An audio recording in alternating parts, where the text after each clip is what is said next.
We're London's largest inventory company, set up in January 2009. Just me, dictaphone, camera, running around London trying to do the best I could.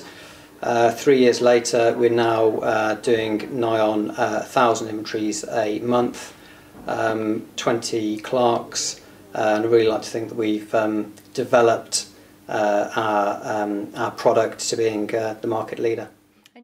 We've recently been voted by the AIIC, which is the Association of Independent Inventory Clerks. We've won their Inventory Clerk of the Year for 2012, which is great because that's all voted for by the estate agents and landlords out there who've taken the time out of their day to recommend us, which is great feedback. And we're also listed as a recommended finalist in the Supplier of the Year category of the Landlord and Letting Award, so another one which is voted for by the client, so really great feedback and encouraging for the future. Now, with regards to inventories, do you feel that they are perhaps underrated by landlords? Yeah, absolutely. I think it's very much an educational process with landlords at the moment. I'm sure you know yourself that there's a broad spectrum of landlords. You get the accidental landlord with one property that for whatever reason they're now letting out, up to your professional landlords with 50, 60, 70 properties, and at that end of the scale where you've got the professionals, they understand inventories, they understand the value, and they understand the significance of why they're important. The other end, you have landlords who aren't so well educated, and they tend to see it as a bit of a pain, paperwork, something that is unnecessary. But these days, with the onset of the TDS, the new legislation, it's very hard, if not impossible, to make any deductions from a deposit without a valid inventory and checkout. So they are essential, really. The old days, 7 or 8 years ago, you'd get an inventory which was just a Word document with a list of items, 4 tables, 2 chairs, etc. Now you'll find that there's a lot more detail. You have embedded photographs.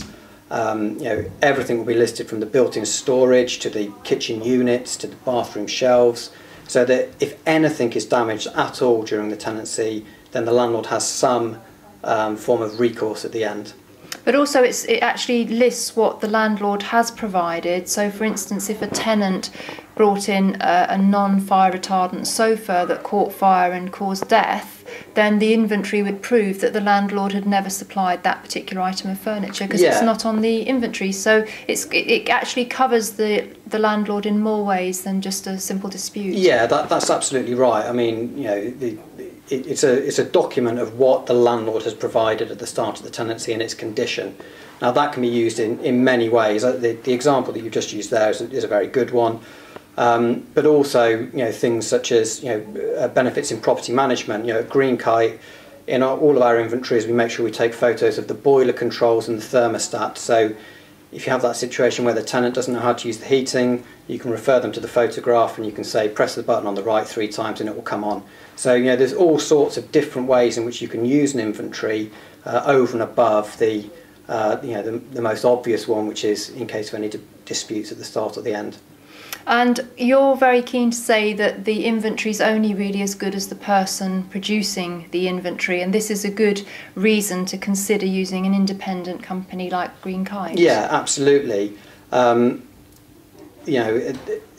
inventory industry has gone through a real growth period over the last 4 or 5 years, and you do find that there are some companies that are better than others. We focus very much on the training of our staff. Everybody that we bring in comes from a property background, and we give them a month's training before we send them out to do an inventory. So it's really crucial that the person who is there doing it knows what they're looking for, knows the importance of the inventory and any repercussions at the end of the tenancy. And yeah, as you rightly say, we do focus very much on making sure that our people are as well trained and as knowledgeable as possible.